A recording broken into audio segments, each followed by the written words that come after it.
el director de cine y guionista de cine y televisión y además escritor José Carlos Huayhuaca ha publicado un libro de ensayos titulado Hombres de la Frontera, ensayos sobre cine, literatura y fotografía.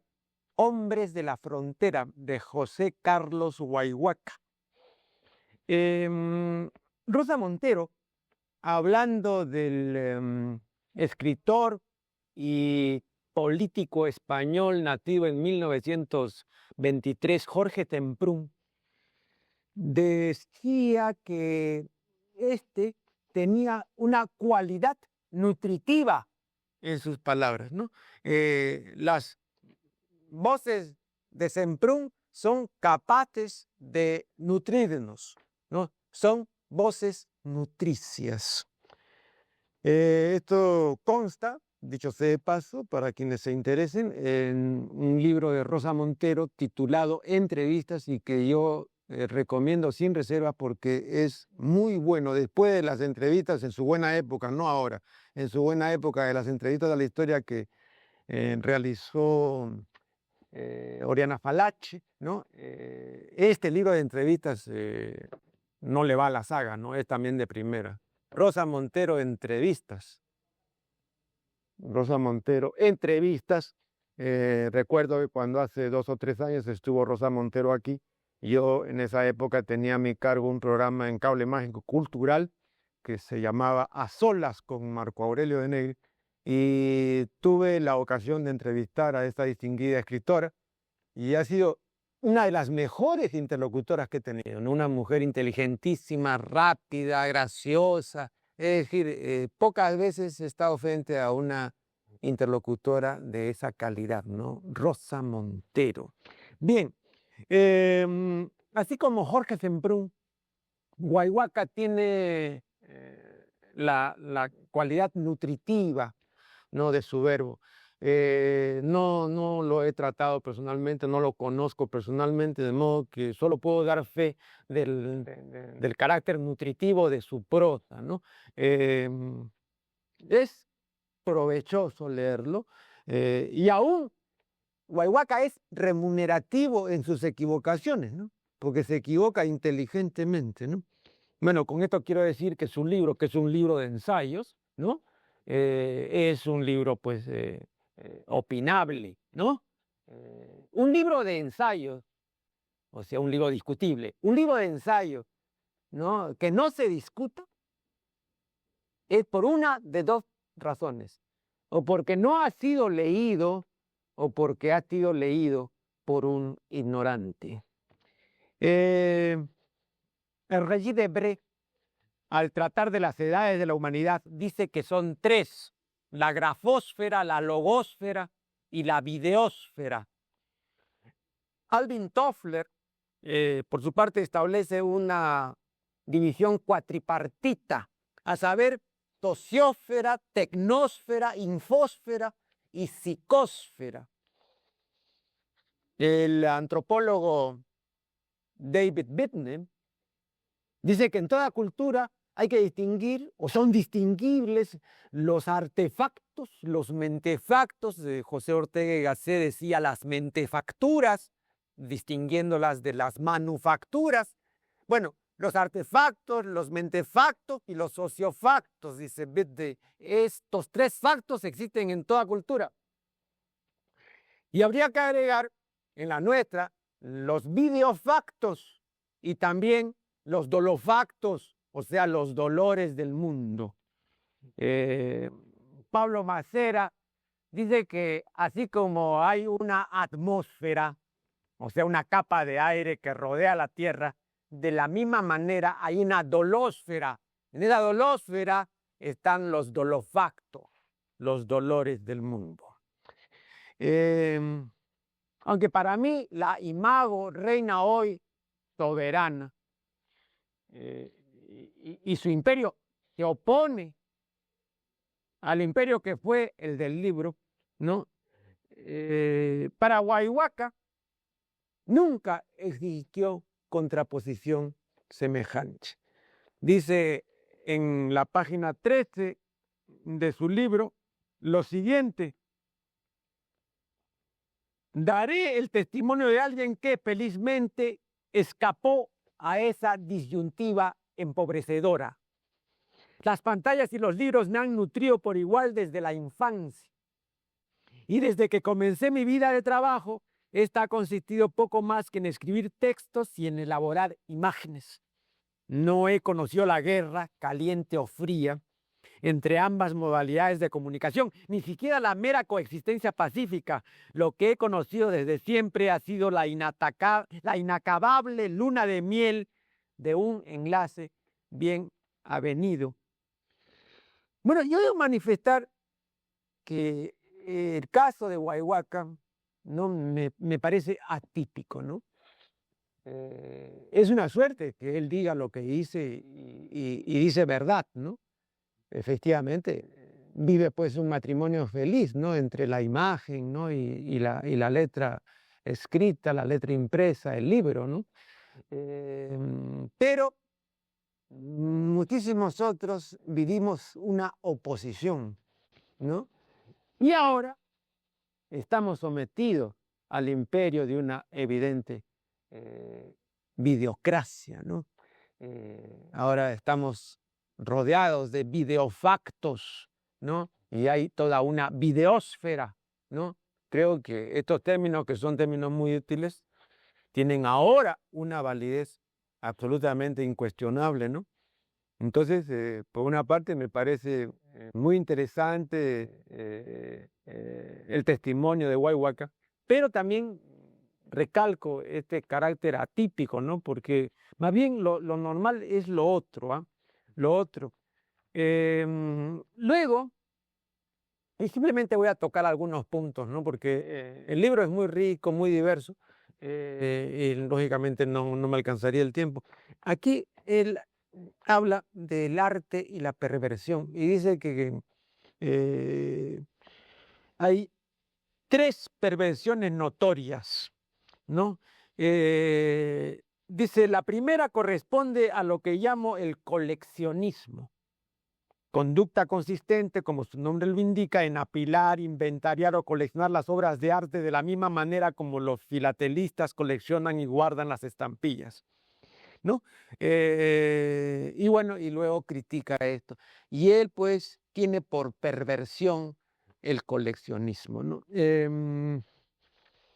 Dice, usando una metáfora poco elegante, diré que ellos no degustan, mastican, disfrutan o rechazan las películas, sino que las tragan o engullen sin siquiera percibir su sabor. Esto que digo con relación al cine es aplicable, por supuesto, por cierto, a los devoradores de libros, de cuadros, etcétera, ¿no? Yo aquí sí me voy a permitir, con todo respeto, discrepar del opinante, ¿no? Por lo que él manifiesta, es obvio que no es coleccionista, ¿no? Entonces, lo que para un coleccionista esto que dice Huayhuaca, pues es sencillamente herético, ¿no? Se han escrito bibliotecas enteras y hay en todo el mundo cientos de miles de coleccionistas de las cosas más inverosímiles. Si no me equivoco, en Film and Arts hay un programa dedicado a las colecciones y a los coleccionistas, ¿no? Es un programa muy interesante. Y ahí uno puede apreciar pues, la cantidad de cosas que se coleccionan, pero las cosas absolutamente más inverosímiles, más increíbles, ¿no? Y las grandes satisfacciones que cada coleccionista haya en sus colecciones, ¿no? Creo que Huayhuaca ha olvidado una observación sagaz y penetrante del gran pensador norteamericano Ralph Emerson, que dijo, así como cada planta tiene su parásito, así también cada cosa tiene su amante y su poeta, ¿no? Creo que también ha olvidado una observación del inteligentísimo Voltaire, cuando dijo, no hay nada más importante que lo superfluo. Y otro grande de las letras, nada menos que Flaubert, dice, lo superfluo, dos puntos, la primera de las necesidades. La primera de las necesidades. Repito, para el coleccionista, ¿no? Esto que puede parecer lo, lo anexo, lo secundario, lo apendicular, es lo primario, es lo esencial. Y para entender ello, ¿no? Para apreciarlo debidamente hay que ser coleccionista. Yo no lo puedo expresar bien con palabras porque no, tendría que poner, por ejemplo, un caso muy particular, pero lo voy a mencionar de paso así nomás sencillamente, porque es un caso que yo conozco ya que es algo que me concierne directamente, ¿no? Creo que cualquier persona normal, es decir, cualquier no coleccionista, estaría pues satisfecho con tener en su casa un CD player, ¿no? Para tocar pues sus discos compactos, pero no tener 25. Porque claro, me dicen a mí, pero ¿para qué tienes 25? Pues no te basta con uno. Y no entienden pues por qué tengo 25, ¿no? Porque yo desde que comenzó, digamos, el disco compacto en 1982, entonces colecciono año por año, ¿no? El primero que salió, el 101 de Sony, el segundo que salió, el 701, etcétera, ¿no? Así por años. Por supuesto, me faltan algunos años, ¿no? Pero esto toda una pasión y hay toda una erudición en torno a eso, que solamente lo puede entender el que tiene pues 25 tocadiscos de discos compactos, ¿no? El que tiene uno, no. Porque dirá, pues con uno suficiente, ¿para qué quiero más? Y hasta con un portátil que me lo mete en el bolsillo. Que pues, este no ha entendido lo otro, ¿no? Y yo no voy a insistir más en ello porque, repito, tendría que ser Huayhuaca coleccionista que no lo es. Bien, un nuevo corte y luego retomaremos este asunto.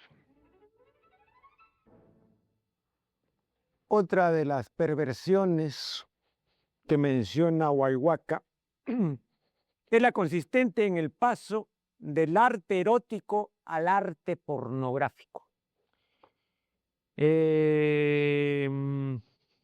Bueno, aquí se trata de lo siguiente. En primer lugar, de definir el arte para saber de qué estamos hablando, ¿no? Y en segundo lugar, de definir la pornografía. Felizmente tengo yo una definición de arte que compuse hace algunos meses y algún día en este mío programa la ofrecí a la consideración de la teleaudiencia. Y según esta definición, para mí la pornografía no es arte, para comenzar, ¿no? Entonces no sé cuál es la definición de arte de Huayhuaca, pero según mi definición, la pornografía no es arte. ¿Cuál es mi definición de arte? Es la siguiente. Arte, actividad mediante la cual, valiéndose de la materia, la imagen, el sonido, la palabra, el hombre que tiene el don o talento y ocasionalmente el genio de expresarlo, expresa lo material o lo inmaterial y crea reproduciendo la realidad o modificándola parcialmente o inventándola totalmente, plasmando sus imaginaciones y fantasías y manifestando sus simbolismos. La obra de arte tiene belleza. Esto es un conjunto de cualidades que conmueven positivamente el ánimo y producen un deleite espiritual y un sentimiento de admiración. Bien, nada de esto es caracterizante de la pornografía, ¿no? Y yo he dedicado un estudio de 400 páginas a la obscenidad de la pornografía y ahí expongo puntualmente lo que entiendo por pornografía. Pero para decirlo en forma muy resumida, ¿no? La pornografía es un solo de genitalidad actuante, ¿no? El pornógrafo se demora en la acción genital, se solaza en ella, se complace en ella y se queda en ella. Todo su interés se reduce, ¿no? A la entrepierna. Porque no bien sale de ahí, entonces comienza a ser menos pornográfico. Pero cuando usted ve, digamos, el miembro ingresando en la vagina o entrando en el recto, por el ano, etcétera, en esa medida es pura pornografía. Pero cuando ya toda esa acción genital se aleja, la pornografía comienza a dejar de ser, ¿no? Entonces, es esta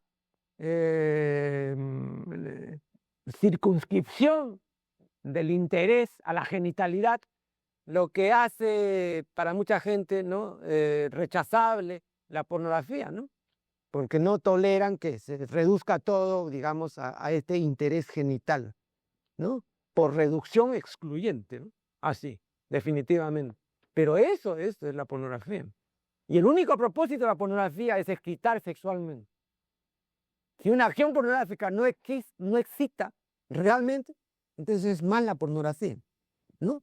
Como ha dicho el antropólogo Görer, y como también lo han dicho otros investigadores, ¿no? La obra pornográfica perfecta debiera provocar, viéndola nomás, el orgasmo, sin tocarse ni sin hacer ninguna acción. Esa sería pues la pornografía perfecta, ¿no? Porque de eso se trata, de que provoque el orgasmo, de que induzca a la copulación, de que induzca a la masturbación. Que no es eso, entonces no es pornografía, ¿no? Yo he estudiado, repito, detenidamente el punto. Y eso no es arte, no es en absoluto, no tiene nada que ver con esta definición de arte que tengo yo, ¿no? Ahora, acá dice Waywaca que la pornografía denigra el cuerpo humano, lo desprecia o teme. Yo no sé si Waywaca ha leído, por ejemplo, la autobiografía de una pulga, también conocida como La memoria de una pulga, que es una típica obra pornográfica del siglo XIX, ¿no? Bien, pero si la ha leído, yo le preguntaría que por favor me diga en qué parte el autor o quien compuso eso, no sé, de repente más de un autor, no denigra el cuerpo, ninguna parte, ¿no? La protagonista, ¿en qué momento es denigrada, ¿no? Es engañada, seducida, o ella seduce, lo que usted quiera, pero hay denigración, temor, ¿no? Desprecio, etcétera, ¿no? Y esa es una obra típica del siglo XIX, pura pornografía victoriana, ¿no? ¿No? Están los originales, están en el Museo Británico. De modo que creo que ahí sí no estamos de acuerdo, ¿no? No, no hay un arte pornográfico, ¿no? Para mí son cosas completamente diferentes, ¿no? Y tampoco necesariamente, al menos, no hay esta denigración como propósito explícito del pornógrafo, la denigración corporal no la hay, ni tampoco estos temores o estas cosas, no. Hay un comercio, la pornografía es una industria, ¿no? Y su único propósito, así como el único propósito del quitamanchas es quitar manchas, así el único propósito, el único fin de la pornografía es crear excitación sexual y producir el orgasmo. Si logra eso, ya cumplió su propósito. No tiene otra pretensión, ni no tiene otro móvil, no quiere otra cosa sino eso. Bien, luego veo aquí una muy buena cita de un autor a quien yo frecuenté mucho en mi juventud, que es nada menos que Henry Miller. Y aquí en la página 221 dice Miller, como ocurre con todo ser humano, yo también soy mi propio enemigo. Absolutamente de acuerdo. Hay que tener presente que, como decía el psiquiatra y psicoanalista Menninger, ¿no? De toda la destrucción que hay en el mundo, la mitad es autodestrucción. Ojo, autodestrucción. De modo que viene aquí muy bien esta cita, ¿no? De Miller, como ocurre con todo ser humano, también soy yo mi propio enemigo. Hay un excelente ensayo sobre Martín Chambi, aquí en la sección dedicada a la fotografía, un extenso ensayo, que bueno, ya no hay tiempo de comentarlo, y muchas otras cosas, por supuesto, relacionadas con el cine, con películas, en fin, observaciones muy buenas acerca de Bergman y la linterna mágica, una obra que a mí me gustó mucho, que yo anoté y que en su momento comenté, no aquí, ¿no? En esa época estaba yo en Cable Mágico Cultural, pero comenté, ¿no? Bueno, Bergman es otra cosa, ¿no? Y repito, sin reservas, salvo pues estas pequeñas o grandes discrepancias, pero absolutamente normales en un libro de ensayos, ¿no? Que como digo es un libro discutible en principio y por principio, esencialmente discutible. Todo libro de este orden es opinable. Entonces es normal que uno hay discrepancias o que uno no concuerde, sino al revés, discuerde de ciertas opiniones del autor, ¿no? Pero eso no tiene vuelta de hoja y es así y será siempre así. Entonces recomiendo, pues, sinceramente, este libro que ha sido publicado por la Pontificia Universidad Católica del Perú, ¿no? Y ustedes me darán la razón más adelante. Vean, a propósito, le paso el dato a Waywaca. Stefan Zweig tiene un relato muy bueno, se llama Buchmendel, que está aquí en el libro Calidoscopio. Es el libro de Stefan Zweig, ¿no? Bueno, aquí hay un relato sobre un amante de los libros, uno de esos coleccionistas inveterados y tenaces, ¿no? Así, pero que estaba dedicado solamente a eso, pero no por los contenidos. Y acá lo dice muy bien, ¿no? Dice, esos libros no le decían nada por su sentido, por su contenido espiritual narrativo. No, solo atraían su pasión, el nombre, el precio, su forma, su portada, etc. Y así sabía miles de títulos y ediciones y encuadernaciones. Y si había pues libros que tenían en el lomo venas, y si no tenían venas, y si tenían tal o cual grabado, si no lo tenían. Esa era la tremenda pasión del coleccionista de Buchmendel, ¿no? Si Waywaca tiene ocasión de leer este relato de Stefan Zweig, se lo recomiendo, ¿no? Porque, es decir, lo describe perfectamente, describe muy bien lo que es un auténtico coleccionista, ¿no? ¿No? De esos que vive, como para usar las propias palabras de Stefan Zweig, ¿no? Vive a impulsos de una monomanía parienta de la locura. Así es, el verdadero coleccionista tiene una monomanía parienta de la locura y vive a impulsos de esa monomanía parienta de la locura. Quien no es coleccionista difícilmente va a entender eso y lo va a considerar pues una perversión o una cuestión que es así ya limítrofe, ¿no? Borderline, ¿no? Pero no tiene nada de eso, absolutamente nada, porque yo también, en lo que me interesa, soy coleccionista, ¿no? Y también del libro, de algunas cosas relacionadas con el libro, y de audio, ¿no? Hace 50 años. Entonces, sé de lo que hablo, porque hablo, ¿no? Desde dentro, ¿no? Y entonces es algo vivencial, es algo visceral, no es un apéndice, no es un anexo, no es algo, digamos, que me es extrínseco, sino es algo intrínseco, no algo que me es inherente, consustancial. Y muy, muy particularmente, digamos, esto se relaciona con el coleccionismo, que no es, insisto, una perversión. Sin embargo, de lo cual, no por eso, por supuesto, van a dejar de leer el libro de Waywaca, ¿no? Que, repito, es muy bueno.